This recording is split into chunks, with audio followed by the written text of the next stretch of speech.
Hosts Kyle and Chris. Welcome back, one and all, to another episode of the Two Tongues Podcast. Podcast where today we're going to do some opinion scholarship on a fella named Meister Eckhart. I'm going to put a couple of books here that I'm going to be reading over the near term.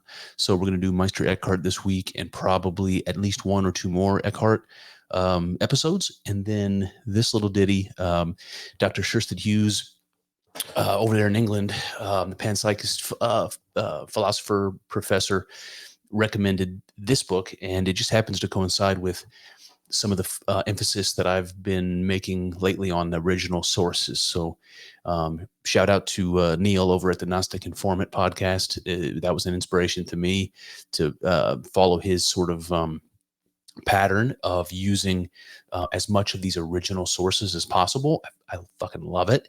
I think it's just desperately needed and nobody's really doing it. Everybody's giving, their own opinion and summaries, the history of Western philosophy from the mouth of Bertrand Russell. I don't want to know what Bertrand Russell thinks about Proclus or, Plotinus. I want to know what Plotinus said. I want to know what Proclus said. So that's what this monad book is. It's a compilation of some of these ancient philosophers talking about God as a unity, talking about the Ouroboros, the divine unity, all that stuff that I love talking about. So we'll get into that here in the near term. Today, though, we're going to focus on Meister Eckhart. I've given you guys some Meister Eckhart quotes in the past. I've only had piecemeal bits here and there, but I'm absolutely inspired by Meister Eckhart. Absolutely inspired. Love Meister Eckhart. So we're gonna talk about him today. Let's see. Where am I going here? Meister Eckhart was a mystical Christian. I consider myself to be a mystical Christian. It's not an orthodox position today, and it certainly wasn't an orthodox position when Meister Eckhart was alive. So I guess let me just jump in. I'm going to call this episode Eternal Abyss of Divine Being, because that is the description that Meister Eckhart gives of God. Eternal abyss of divine being. Now try to wrap your head around what it must mean to think that about God. I don't know what you think about God. A lot of times people think about God as the creator, God as the father in some sort of a spiritual way. There's all sorts of ways we think about God. As the good, right? As Plato would say, or as the I don't know exactly the words, the greatest possible being, something like that. It's probably what Saint Anselm would say. What Meister Eckhart says is, no, God is the eternal abyss of divine being. Okay, right? So we're going to figure out what he means by this. And it's interesting. I don't want to put the cart before the horse, but it's almost like one of these phrases I used one time, and somebody specifically mentioned how powerful it was. It was something about describing the God behind God. And that's something like what I think Meister Eckhart is getting at. He believes, in a sense, in the same God that every Christian believes in, but he also believes that simultaneously everybody's conception of that God is wrong, like woefully wrong. And so when Meister Eckhart talks about the ground of being, or this eternal abyss of divine being, when he talks about God, you'll see in many ways he's pointing you to something beyond the ordinary understanding of the Christian God. He's not suggesting that there is another God, and that's going to be very clear as we go through this. He's a mystic, so it's all about the unity and the oneness. Everything is one, like a dirty hippie might say. Meister Eckhart's all about that. So this isn't an issue of another God. This is an issue of a proper understanding of what God is, and that's something that I guess it's really common it's among mystics, right? Because they have had this unique, rare, special experience, this mystical experience that shows them something about God that most people simply don't ever encounter. And so a mystic has some ground to say that they know something about God that perhaps others don't. They've had this experience of God that others haven't had. Okay. And that gives him some leg to stand on to say, no, the God that you think, or the way that you think God is wrong, deficient, so wrong that it doesn't describe God at all. And so let's get into it. Let's get into the eternal abyss of divine being. Before I do, a little bit of background on Meister Eckhart, because he's an interesting fella. He lived 1260 to 1328 AD. He lived in a part of central Germany called Thuringia. I don't know how you pronounce it. The reason that one of the reasons I find myself attracted to Meister Eckhart, apart from the fact that, as you'll see when we're reading this stuff today, it's just fucking awesome. Very beautiful way of saying things, very accurate way of describing mystical experience that a lot of people really struggle with. Meister Eckhart, a lot like people like Alan Watts, just has a way of doing it, which I love. But also, Meister Eckhart is from Thuringia, which is where my mother's family name comes from. Now, as an American, many generations deep at this point, I don't have any connection to my ancestors. I don't have any connection to the cultures that were important to my forefathers. And so there's something about that I dislike, something about that I feel like I'm missing out on. Like I have a little bit of a hole in my identity. But when I see, and by the way, I think that's common among Americans, white and black, by the way, common among Americans. I think that the fact that Meister Eckhart is from the same place that my mother's family's from makes me feel some kind of kinship to him. So maybe I want to like him for that reason also. Just being honest with you guys. So in any case, Meister Eckhart lived in, again, the 1300s, essentially, central Germany. He was accused of heresy in 1323. So remember, he dies in 1328. He's accused of heresy in 1323. We'll find out why. Pump the brakes. I'll let you in on that. As soon as he opens his mouth, you're going to understand why the church wanted to burn this fella at the stake. But what's interesting about him in particular, he was brought to the Inquisition because of the things he was saying. I don't know what comes to your mind when people talk about the Inquisition, but burning witches and heretics is basically what we're talking about. Now, during the time when he was under the Inquisition, so just imagine what that must have been like in the Middle Ages under the Inquisition.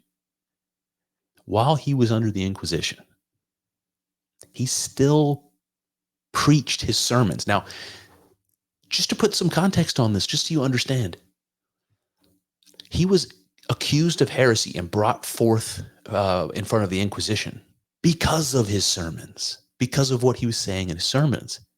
And while he was under the Inquisition, being under scrutiny, right? The people that have the power to have him killed, he continues to preach. He just continues to preach. He's not taking it easy. He's not letting it cool down. He just continues to preach.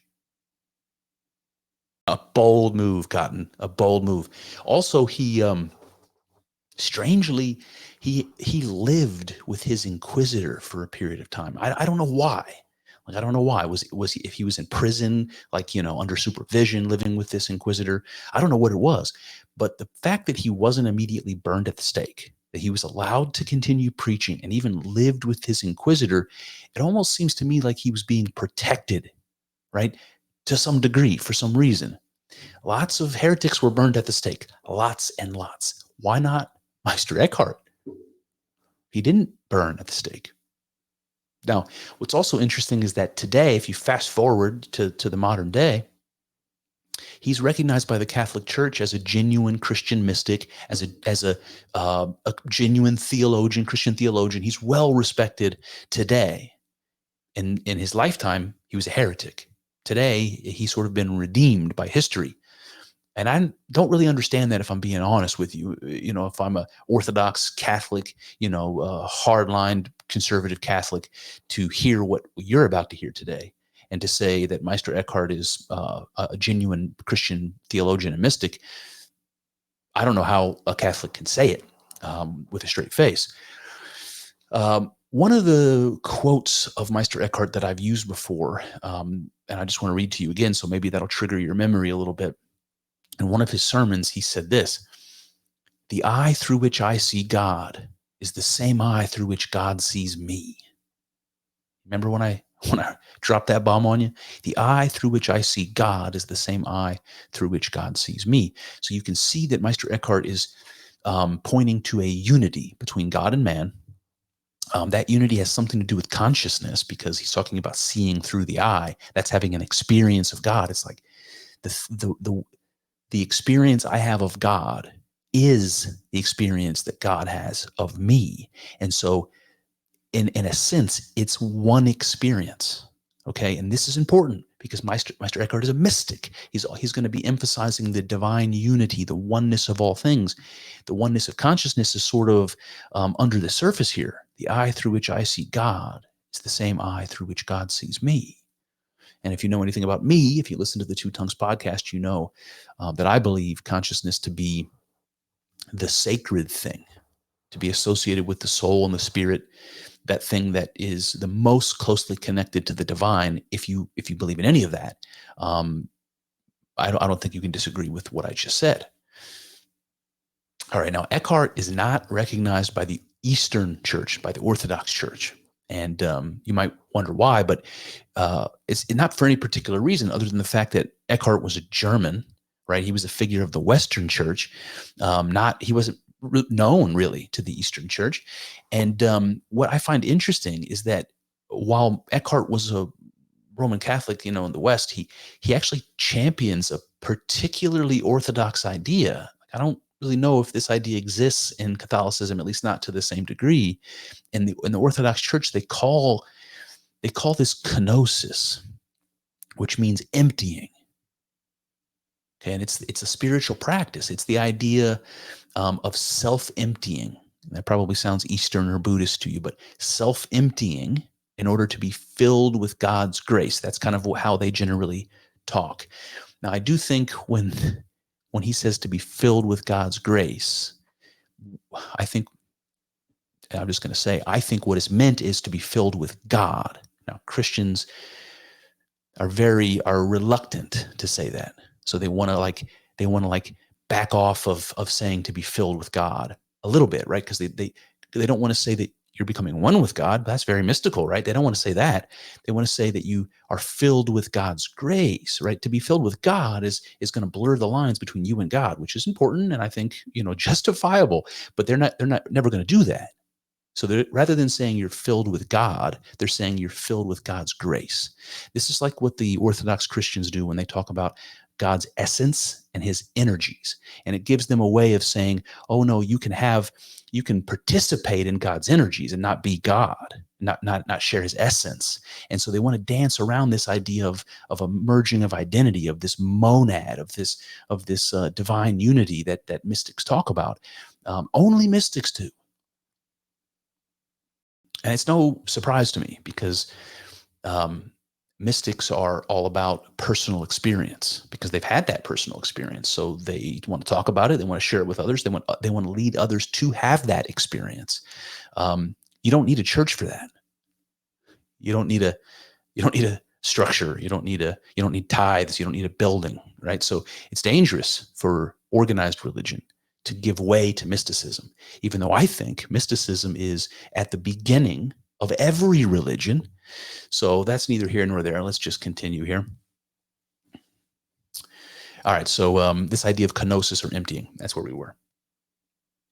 All right, so when this idea of emptying yourself to be filled by God, it reminds me of this phrase from physics that we hear a bunch, which is that nature abhors a vacuum. It's in fact impossible to have a vacuum. Even in the vacuum of space, the quantum zero, what do they call it? Jesus, now the word's not coming to me.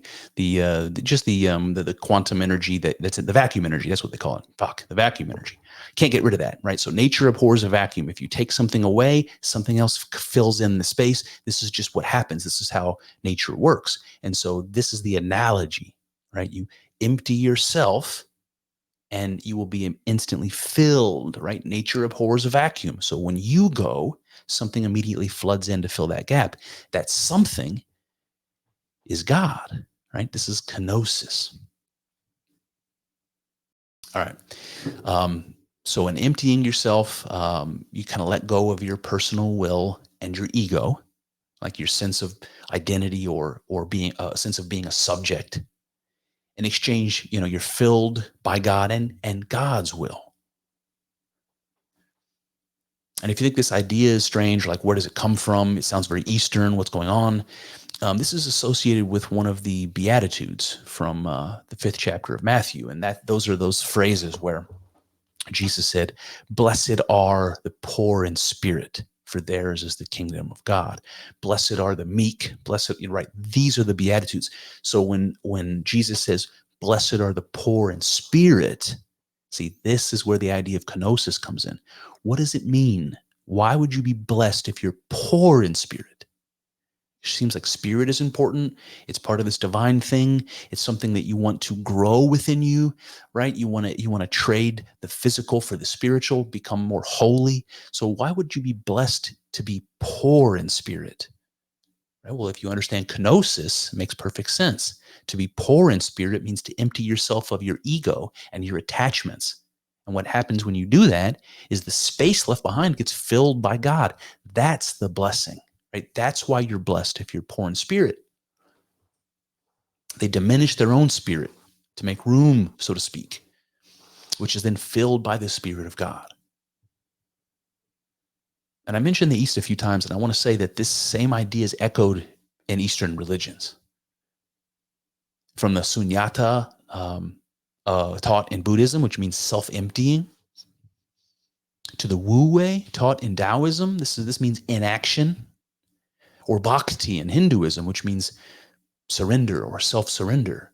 These are all religious ideas very closely aligned with kenosis.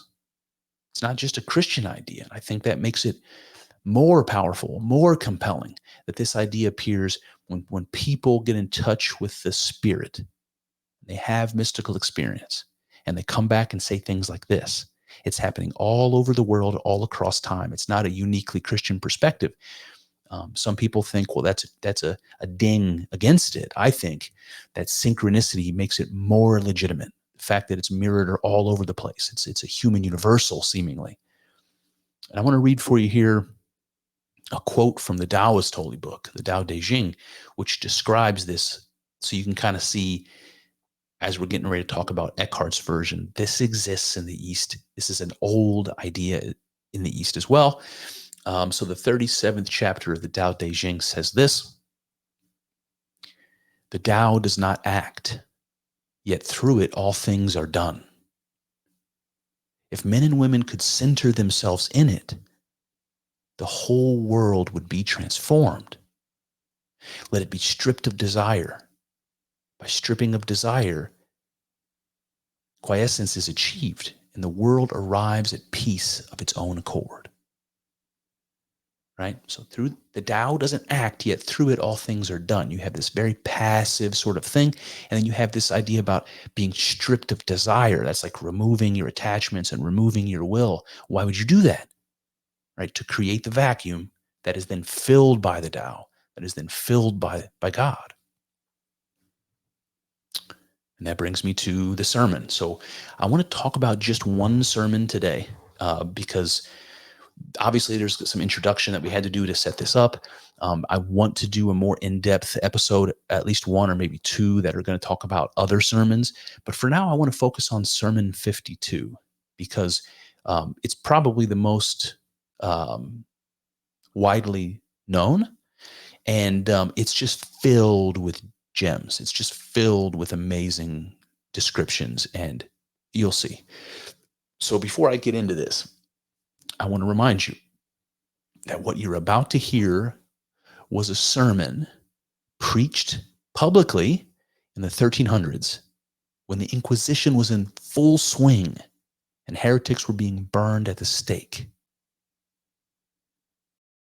I imagine the entire audience of believers out there listening to the sermon is just dominated by people that are willing to tattle on Meister Eckhart for, blasphemous things he said, or even the inquisitors themselves that are out there just waiting for the evidence, just listening for something that they could, use to justify punishment.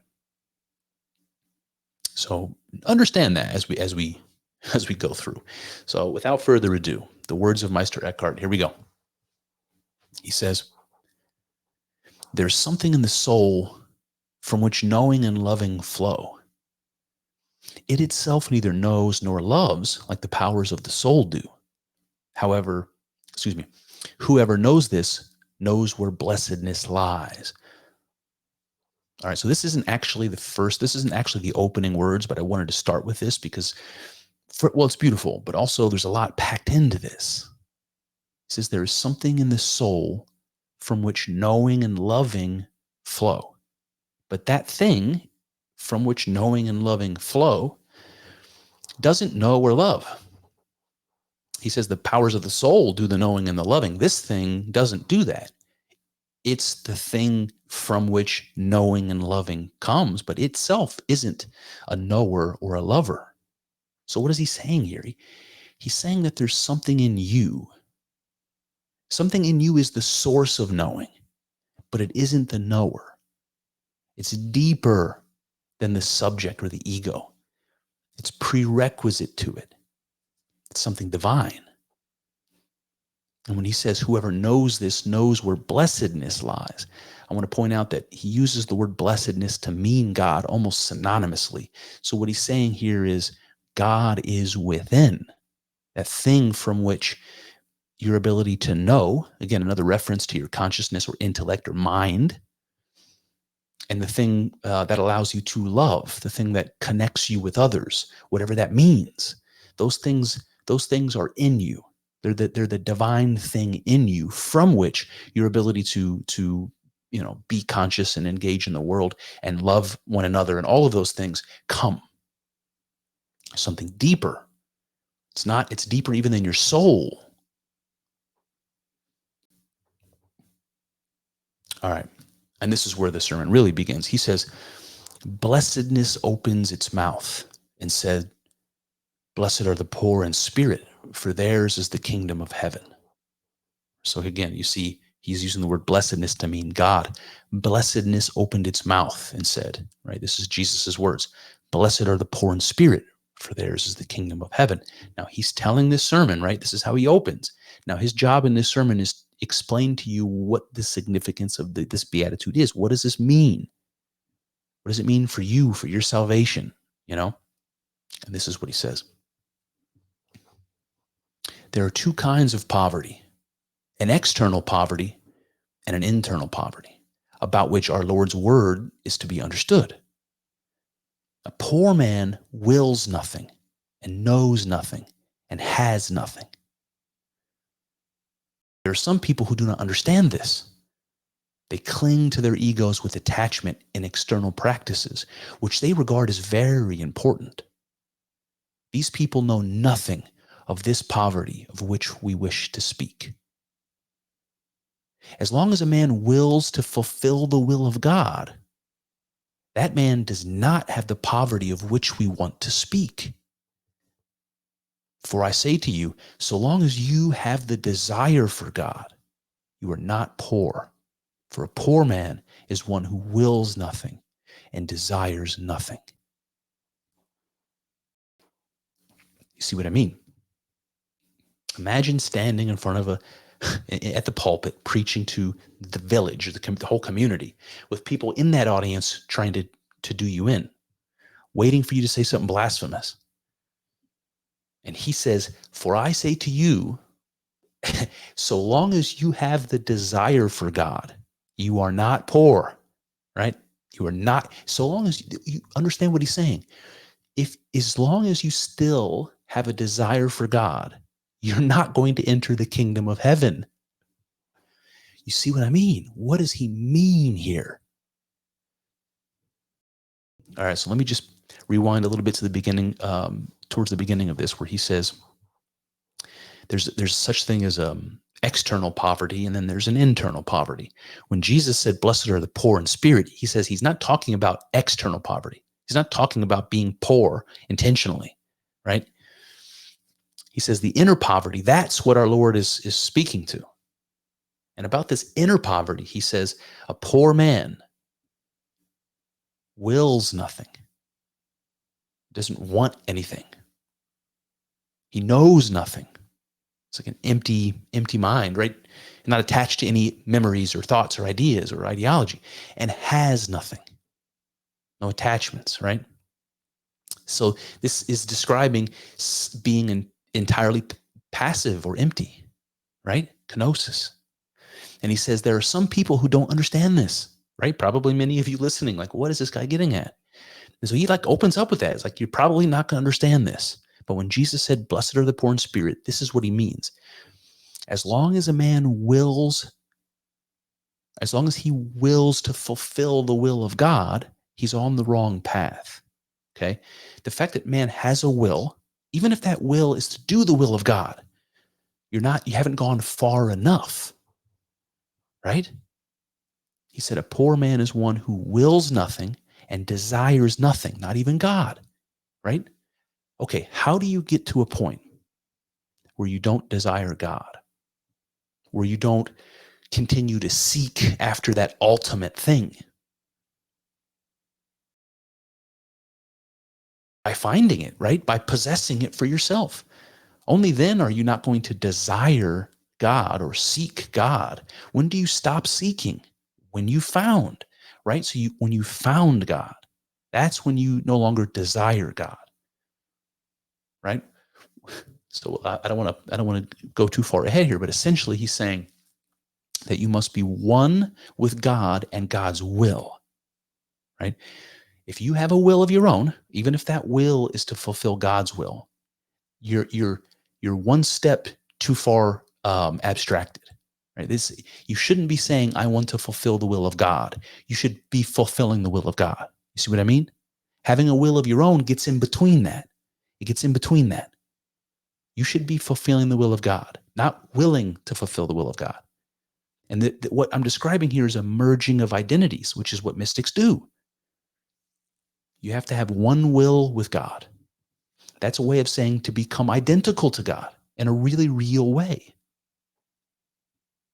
And in this state of oneness with God, you have no will of your own, not even a will towards God, right? Because you are God. Your will is God's will.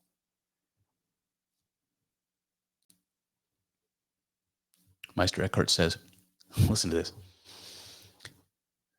When I stood in my first cause, I had no God, and I was my own cause. I willed nothing, and I desired nothing, knowing myself by savoring truth. I willed myself, and for no other thing. What I willed I was, and what I was I willed. And so I stood free of God and of all things. What's more, when I received my created being, then I had a God. For before there were creatures, God was not God. When creatures received their created being, then God was not God in himself, but rather he was God in creatures. Therefore, we pray to God that we may become free of God and that we may take on the truth and enjoy eternity where the highest angel and the fly and the soul are one. Whew, buddy. I pray, he says, that we may become free of God. How was this man not killed immediately, right? Well, because he means something by this that isn't interpretable, on the surface. It means something deeper. All right, so there's a bunch in here, but what I want to say here is, I think this piece that he's giving us is like a direct reflection on his own mystical experience. And when I say mystical experience, I mean the experience of being one with God. I've talked about this ad nauseum on the podcast. I never know how much I have to re-explain this situation, but a mystical experience is a divine unity. It's feeling as though there is no distinction between you and God. It feels as though the veil is torn down and it's not like you become one with God. It's that you realize or remember that you are and always have been. Okay, this is a mystical experience. And I think he's reflecting on this exactly when he describes this, when he says, when I stood in my first cause. Okay, what is the first cause? That's just another way of talking about God. This is how Aristotle talked about God. When I stood in my first cause means when I was God, when I stood in God, when I was in God, when I was part of God, when I was God. He says, when I was God, I had no God, and I was my own cause, right? This is unequivocal. He's saying, when I had this experience of being God, of being one with God, I willed nothing and desired nothing. And he says, what I willed, I was, and what I was, I willed. And there's something here, it's trying to describe like, boy, this is difficult. It's like, boy, it's like imagine you're trying to accomplish something difficult and you're failing, and you keep trying and failing, getting better. It's encouraging and frustrating, this whole process of trying to do this hard thing. And then when you finally achieve it, you're like, that feeling you have of like, yes, just, what I'm trying to describe, that feeling of finally succeeding. It's like a feeling of satisfaction, maybe a feeling of self-fulfillment, maybe something like that, about being sufficient in yourself. Okay. This is what I think he's saying when he says, what I willed, I was, and what I was, I willed. It's like the fact that when he was in this mystical experience, his being, his existence was everything he could ever hope for or wish for, because he was at that moment everything. Complete. He possessed everything, was one with everything, had everything, needed nothing, was deficient of nothing, right? What he was, he willed, and what he willed, he was. He was perfect and satisfied in himself.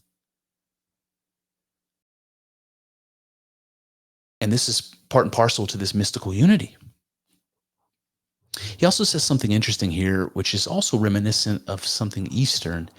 He says, I willed nothing. And then within a couple of words later, he says, I willed myself. I willed nothing. I willed myself. Later, he says, what I was, I willed, and what I willed, I was. So if he willed nothing and he willed himself, there's this equation here between God and nothingness. I willed nothing, right? I willed myself. So there's an equation here between making God and nothing sort of synonyms. And this is something that you see in Taoism. This is something you see in the East. And it's related to this idea that nothing and everything are difficult to distinguish. So what I mean here is, if you had all possible qualities, it's almost like having no quality at all, right? If you, I did this example with mathematics in another episode where I said, if you have an infinite number of sides to a polygon, what you end up with is a circle, right? An infinite number of sides. You take a triangle, turn it into a square, turn it into a hexagon, pentagon, and so on and so forth. The more sides you add, the closer and closer and closer you get to a circle, which has no sides at all. There's this idea here that having everything all at once is exactly the same thing as having nothing, right? It's like if you take all of the music that's ever been written and you play it all at once, you have no music at all. It just sounds like static, right? If you take all the colors of light and you put them together, you end up with white light, which has no color at all. This is an idea here that's important to mysticism, that nothingness and all things and all potential things wrapped into one are synonyms. Those symbols are identical. And it's a paradoxical, but paradox is part of the mystical experience. It's necessary. Right? So when he was God, he says, I stood free of God in all things. Free of God because he was himself God, if that makes sense. Free of God as an external being, as something external to him, judging him, responsible for his fate. He's free of that God, right? Because he is that God.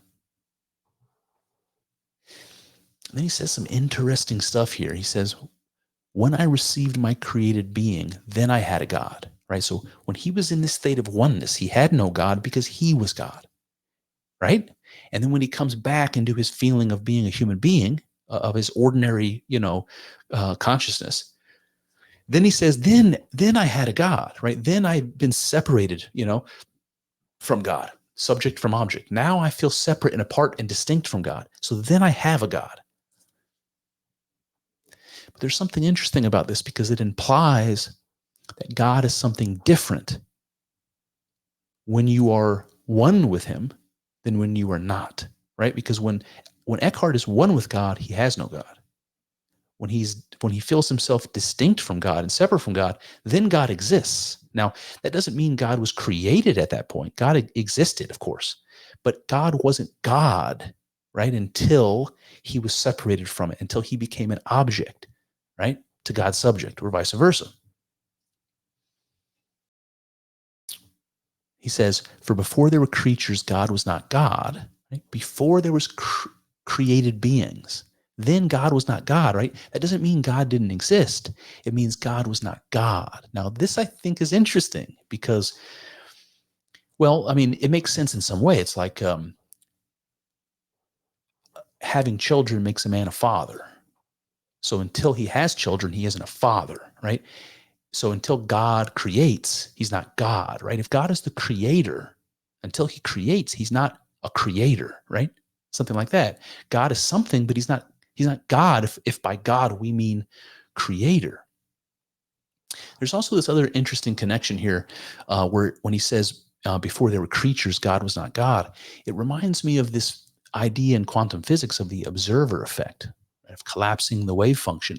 It's the idea that consciousness takes the potential, this infinite potential of the wave function of the universe, and collapses it into a defined reality. And because the observer consciousness is the mechanism for that. If you imagine God to be that infinite potential, and the creatures then being the observer who collapses that potential, there is a necessity, right, to have both the creature whose consciousness collapsed the wave function and the wave function itself. And without both, without God and created being, you don't have existence. What God is in himself is like whatever there was before existence, if that makes sense. He says, when creatures received the created being, then God was not God in himself, but rather he was God in creatures. Now, this is very interesting. So what he's saying here is that until God creates, he's this divine unity. When God creates, he's no longer that divine unity. That's what he says. God is no longer God in himself. He's not that divine unity anymore because he's become the creatures. He's become his creation. This is a very pantheistic thing to say. When creatures receive their being, the created being, then God was not God in himself, but rather he was God in those creatures. Right? And this is connected to the idea of the soul, of the Ruach Adonai from the Bible, the Spirit of God, the breath of God that's breathed into the creatures. That is God himself going into, right, becoming embodied in his creation. And that's associated with the fact that you're alive and conscious. That's the thing in you, we call it a spirit or a soul, that is God, that is identical to God. He says, therefore, we pray to God that we may become free of God and that we take on the truth and enjoy eternity where the highest, listen to this, where the highest angel and the fly and the soul are one. He wants us to take on the truth and enjoy eternity. What does that mean? To realize that we are God. And in that experience, being eternal, enjoying that place where the highest angel, the fly, and the soul are one. It's like him saying, I pray that we may recognize we are all God. All right, he goes on, he says, a man who would have this poverty should be so free of all knowing that he neither knows nor is he aware that God lives in him. For when man stood in the eternal nature of God, nothing else lived in him. He was himself what lived there. A man should stand so free and empty that he neither knows nor is he aware that God acts in him. Only then can he possess poverty. Right? You see the extent of this emptying he's talking about. He's talking about ceasing to make a distinction between yourself and God. In order to have this poverty, you have to be so ignorant of the fact that you're an ego, that you have a self of your own, that you ever did. So ignorant of that God lives in you and acts through you, and you don't even realize it. This is the goal here, to yourself be God and not realize it. Right? So it's something very Alan Wattsian about that. And there's going to be more of this, by the way, more that will remind you of the way Alan Watts, another mystic, of course, speaks. All right, he says, God is free of all things, and so he is all things. A man must be poor of all his own knowing, of all things and all activity, so that he may be a proper place in which God can act. Poverty of the spirit is when a man remains so free of God that if God is to act in the soul, he must himself be the place in which he will act. And this he does gladly, so that God is an actor in himself. Here, in this poverty, a man brings about the eternal being that he was, that he is now, and in which he should eternally stay. All right, I want you to know there's like a dozen places where I want to stop and explain while I'm reading this, but I realize you need to hear it. You need to hear it all the way through. So I'm just going to kind of go back and touch on a few things. So when he says God is free of all things, and so he is all things, I want you to see again this symbolism of the Ouroboros, this idea that nothing and everything all at once are synonyms. He says God is free of all things, right? Well, that means that he is transcendent, that he is above created things. But it also means that he already possesses them; they're already a part of him, and so paradoxically he's free from them. But to say that he's free of all things, and so he is all things, is exactly that equation I was telling you about. Free of all things means nothing. Is all things means everything. And he's saying they equal each other, right? This is the Ouroboros. This is the mystical symbol. This is the symbol that mystics bring from their mystic experience all throughout time and space. The Ouroboros, the paradoxical union of opposites. God is all things and is no thing. He says a man must be poor of all of his knowing and his activity, so that he may be a proper place in which God can act. This is an interesting thing. So that a man may be a place where God can act. And this confusion between person and place is something that we see a lot in religion.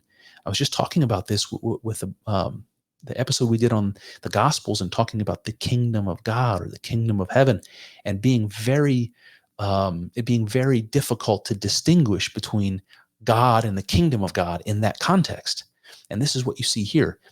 Man is a place in which God can act. And then it goes even deeper than that. It says he must himself. Hold on, let me let's rewind a little bit. That if God is to act in the soul, he must himself be the place in which he will act. What is he saying there? If God is to act in the soul, right? You empty your soul of yourself. It's filled with God. Now you are a sort of God avatar, walking around the world and acting as God acts, or being the sort of instrument of God in the world. This is what it sounds like to me. In order for that to happen, in order for your soul to be a place where God is, listen to this, he must himself be the place in which he will act. God must be your own soul. If God is going to act in your soul, he must himself be the place in which he will act. So what you have here is something very reminiscent of the creation of Adam in the Bible, where God makes the form of Adam and breathes his soul into it to bring it to life. Adam's soul is God in him. And that's what he's saying here. He's saying you must have such poverty of spirit that your soul is identical to God, that God lives in you, and you don't even realize that you're God on earth. And then he says something very Alan Wattsian again. He says, so that God is an actor in himself. So I don't know if you guys have seen this, but there's this sort of famous meme that goes around in philosophy circles where you have this sort of cartoony creature supposed to represent God, but it's this sort of big abstract creature, and he has his fingers coming up through I think it's the earth. So you have like this globe of the earth, and his fingers are coming up through it, and all of his fingers are they're like faces, they're like people. And so what you have is God sort of pretending to be the other people that are his fingers, but really he's just God. This is an illustration of that oneness. It's an illustration of how God is an actor in himself, if that makes sense. And then he says, in this poverty, a man brings about the eternal being. Sounds a lot like he's saying man creates God. But here I think this has to do with this idea of coincident opposites. When you can't have one without the other, right? So it goes back to what I said earlier about you can't be a father until you have children, right? So you need children to be a father. You can't have one without the other. They go hand in hand. And this is what he's saying here, that creator and creation are coincident opposites. They go hand in hand.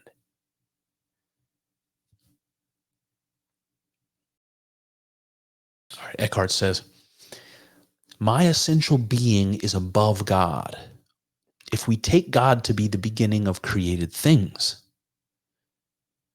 and the being of God, above being and above distinction, there I was myself. I willed myself, and I knew myself to create this man.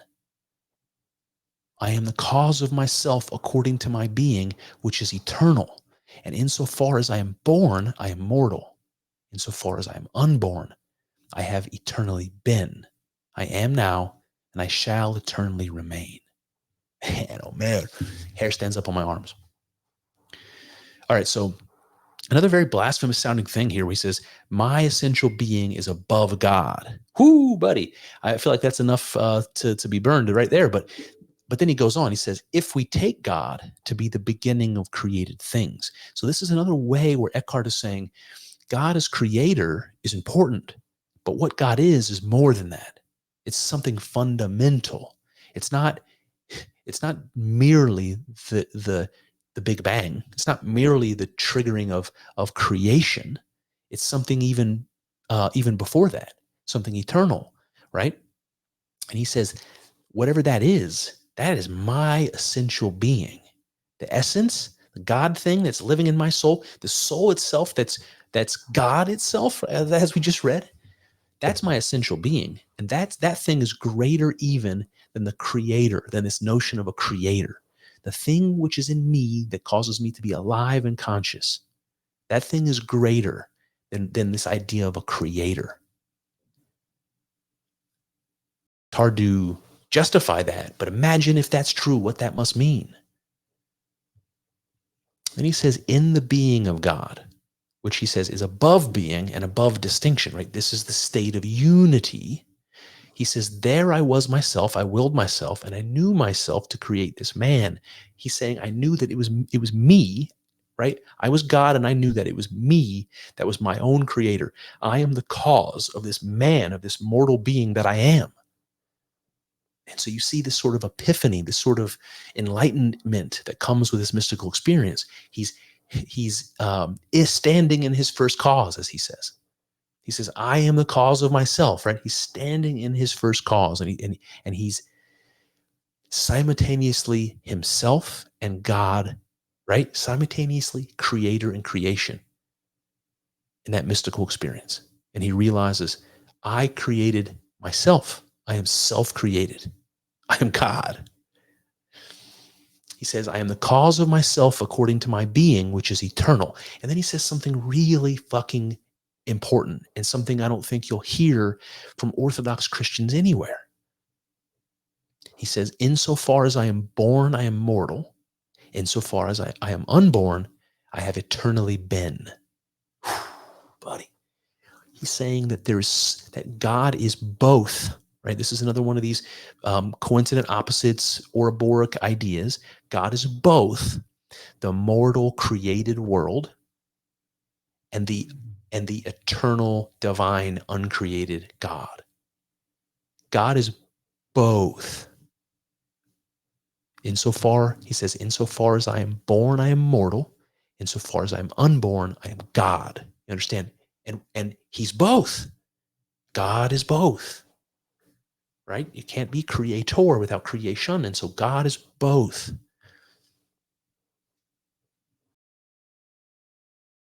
He goes on, he says, that God is God, of that I am a cause. If I was not, then God would not be God. Isn't that interesting? So not only is he saying he's the cause of himself, he's saying that God is God, he's also the cause of that. Right? Remember, you are a creature, you are a creation, and there must be a creation in order for there to be a creator. And vice versa. You have to have a creator for there to be a creation. And see, this is how they imply each other. This is how the Ouroboros works, the coincident opposites. They're one thing because they imply each other.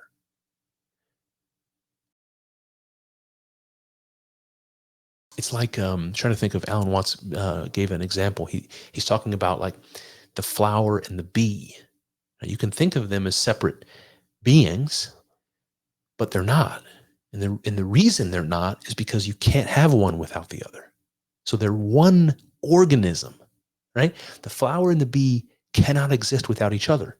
They evolved together to exist together. They are, in fact, one organism. Isn't that interesting? And this is how creator and creation are. One organism. All right, then he says this really beautiful thing, and this was actually the inspiration for me to do this episode. He said, as I flowed from God, all things spoke. God is. And let me just paint this picture for you. When he's talking about standing in his first cause, that mystical experience of being one with God, that's not a permanent experience. And he talks about that, going from being mortal to being immortal, or, from being creature to being creator. And this talks about the feeling of coming back to yourself. That mystical experience is over. You come back to yourself. And he says, this is how he describes it. As I flowed from God, right? As I'm becoming distinct again from that unity, all things spoke. See now, so when he comes out of the unity, right, only then are there things, because until you separate from God, you're a part of the oneness. There are no things. There's only one. But when you come out, when you dissociate from God to become your ego again, then all the things that were once a part of you are now seemingly a multiplicity of things around you, what we call the cosmos, or the created world. As he flows from God, all things spoke. God is. Right? It's almost like this intuition, this thing in his heart. When he's separated from God and he's slowly forgetting, what this unity is like, and that's what mystical experiences are like. It's like waking up from a dream and you kind of start losing it. And as that happens, he says, then the universe speaks to him, right? That he has this intuition in his heart that says God is. So it's like becoming his own self, breaking apart from God, comes with this intuition that there is such a thing as God and that God exists. And your reason for thinking that, maybe you don't even know. You think it's an intuition and nothing else. You think it's a fantasy or nothing else. But really, it's this unconscious memory of knowing that you are God. And the reason that particular quote was so important, that motivated me to do this episode, is because I previously seen a Muslim mystic. They call them Sufis, a Persian Sufi mystic. His name, I thought his name was Galshan Raz, but it turns out Galshani Raz is the name of the book he wrote. His name was Shabastari. And the thing about him is he lived right around the same time as Meister Eckhart. He wrote Galshani Raz in 1311. And listen how close this Islamic mystic, how close his words are to Meister Eckhart's. Meister Eckhart says, as I flowed from God, all things spoke. God is. Okay, the Muslim mystic says, every being who is separated from himself hears outside of him this voice, this echo, I am God. Right? When he says every being who is separated from himself, he means from that mystical unity. Every being who is separated from God hears outside of him, hears from the place, from God, the place where he's been separated from, which now to him is the outside. He hears a voice from the outside saying, I am God. Just like Eckhart said, when he flowed from God, he hears the universe speak, God is. I don't know what you make of that, but I think there's something extremely true about this intuition of the existence of God. And I think it's something that is part and parcel to the fact that religion is a human universal. I think those are both eloquent, beautiful ways of putting it. All right, we're getting close to the end here. A couple more. Eckhart says, and this is, again, him describing this mystical experience. He says, in this breaking through, I love that word. A word I've used is blasting off, but it's in a slightly different context. But I understand the point of breaking through, of your worldview, your consciousness, more than that, your perceptions, all of that, transform into something entirely new in this mystical experience. This is what he's calling a breaking through. Like, you can imagine if you are sitting here thinking you are yourself as you've always been, with all your memories and finitudes and so forth, and so all of a sudden, and like the flip of a switch, you're not that person anymore, but you're the infinite divine creator. Yeah, okay. I think that's a breaking through. I think you might aptly describe it as a breaking through.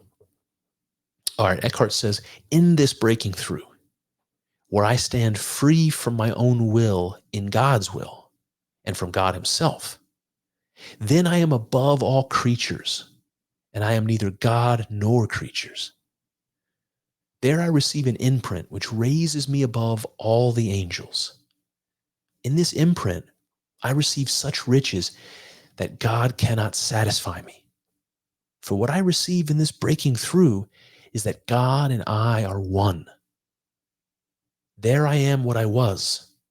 I am an immovable cause which moves all things. Here God finds no place in man, for what man attains with his poverty is what he has been and eternally should remain. This is where God is one with the Spirit. This is the greatest poverty that one can find. This is an unconcealed truth which comes from the heart of God without a medium. Boy. All right, so I want to hone in on one thing, maybe two, but one thing here. When he says, I stand free from my own will, in God's will, and free from God himself, he says, then I am above all creatures, and I am neither God nor creatures. So this is important, but it's also not super obvious. When he says in his breaking through, when he's one with God, he is above God, right? He is neither God nor creatures. What I'm getting at here is he's saying, I am the thing that God is before he manifests as creatures or as creation. That's not God, right? God is the creator. What he's saying he is what God was even before he was a creator, something else, right? It's like God as creator is a part of God, but it's only a part of God. There's something, in fact, God is far more than just a creator, right? God is not a creation machine, or at least not merely a creation machine.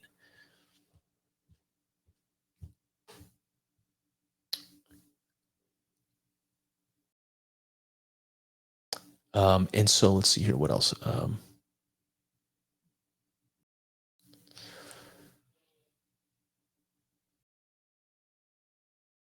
Okay.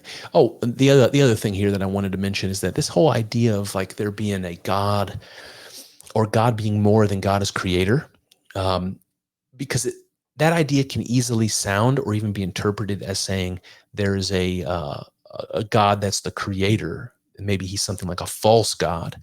And then there's a God like the true God that's above and transcended even from that creator. And I want you to understand that that idea actually existed in Christianity, um, and even in early Christianity, among these Gnostic groups, these early Gnostic groups that believed that the God the Jews worshipped, the creator God, was actually a lesser deity. They call that God of the demiurge. It's like a false God that steals worship away from human beings by pretending to be the real God, when in truth, and these Gnostic Christians would say, the God of the New Testament is that God behind God, that God above the creator, something like that. And so I don't know whether that's at all connected with where Eckhart is coming from, but because that's part of the tradition, I wanted to point it out. All right, then he says he received an imprint which raises him above the angels. This is like you can imagine this phrase from the Bible that man is made in the image of God, and that's what this sort of reminds me of. It's like he received an imprint which raised him above the angels. It's almost like he was subsumed by the image of God, or became one with God, or one with God's image, and this makes him greater even than all the angels. Of course, it makes him identical with God. Of course, he's greater than all the angels. And with that, he says, comes such riches that God cannot satisfy me. Right? What that means is, in the mystical experience, he's receiving more. If he's receiving everything, he's receiving more than is imaginable to come from a creator.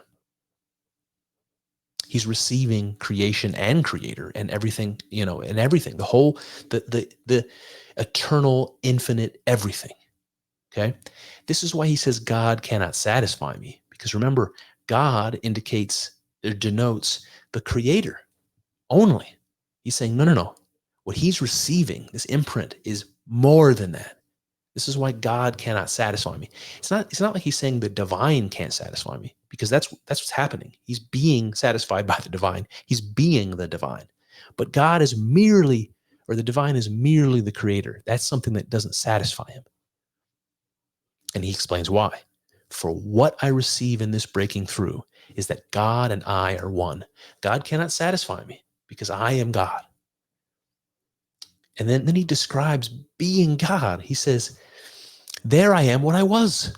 I am an immovable cause which moves all things. This is, I know it sounds grandiose and like, it's not humble, and people kind of recoil from this. But imagine feeling, not just saying, not bragging, imagine feeling the truth in your being, having no doubt in this experience that you are the immovable cause which moves all things. Imagine what that must feel like.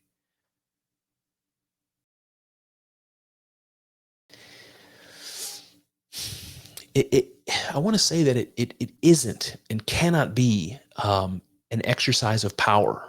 It can't be to feel yourself to be the immovable cause which moves all things. It doesn't make you this superhero or supervillain. It doesn't make you this power that now is superior to all things and can dominate and can do what it wants. It's not. And see, that's all that I'm describing right now. All that is ego shit. The ego is gone in this experience. It's not about power, right? To be able to move all things sounds like power. But remember, God is all things. Having the power to move all things is like having the power to move your limbs. You're in your body and you can move your limbs. This is all he's saying.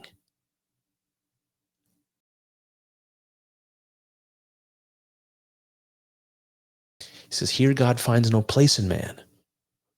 For what man attains with his poverty is what he has been and eternally should remain. This is where God is one with the Spirit, right?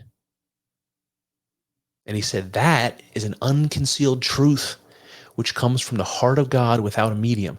The fact that God is one with the Spirit, that we have something divine in us that's associated with our life and consciousness, that's associated with being in the cosmos and all of that. He's saying, this is something everybody knows. It's an unconcealed truth. It's an intuition. Everybody knows it. It's on our hearts. We know it already. This is part of the pull towards religion. And that brings me to my conclusion.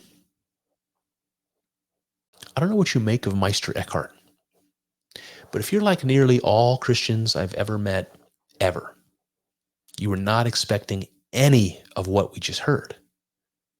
It's Christianity, yes, but unlike any way you've ever heard it packaged before. It challenges orthodoxy. It makes claims that are speciously supported by Scripture, but it does so with such compassion and so much authentic piousness. It's hard to know what to think. Was Eckhart a heretic or a preacher of renown? Was he losing his mind in mysticism? Or was he so advanced along the spiritual path that he merely seemed heretical from the outside? I, for one, lean towards a charitable interpretation. There's no doubt Eckhart was a genuine mystic. If anyone ever had an encounter with the divine, it was he. I know this because I recognize the reverberations of my own mystical experience in his words over and over and over. He doesn't hide it. It's right there in the open, spoken from the pulpit, from Eckhart's lips to God's ears. He even glorifies the mystic experience, and it seems perfectly appropriate that he should, although it's certainly one of the reasons he found himself in front of the Inquisition. He tells us, quote, "When I stood in my first cause, I had no God, and I was my own cause." The first cause is God, of course, the unmoved mover. And so to stand in my first cause describes the experience of being in God, of becoming somehow one with it. And becoming God, we lose any need of God. And so we have no God. It's not a message the church is likely to take on the chin, right? And yet they do.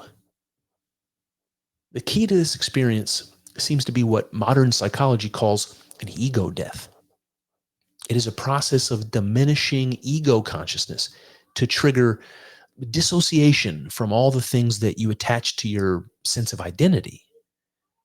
And the climax of this exercise is a paradoxical rebirth.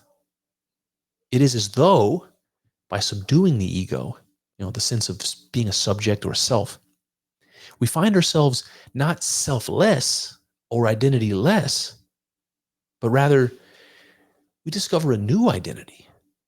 Strangely, this identity was not created, but was there all along, resting still and quietly beneath the ego, as its foundation, in fact.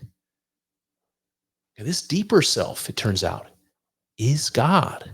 I mean, it's there all along. It was you all along. Eckhart says, quote, "A man should stand so free and empty that he neither knows nor is he aware that God acts in him." And similarly, in another sermon, he directs us to, quote, "Go out of whatever makes you a particular person and whatever you are." Right? An ego death. He even provides a sublime description of that climactic mystical experience for his audience to wonder at. And he did so equal or better than any mystic in history. He calls this experience a breaking through. And it goes like this. "In this breaking through, where I stand free from my own will and from God himself, there I receive an imprint which raises me above all the angels. In this imprint, I receive such riches. For what I receive in this breaking through is that God and I are one. There I am an immovable cause which moves all things. This is where God is one with the Spirit. That God is God, I am the cause. I am the cause of myself according to my being, which is eternal. Insofar as I am born, I am mortal. Insofar as I am unborn, I have eternally been. What I receive in this breaking through is that God and I are one. Well, there you have it.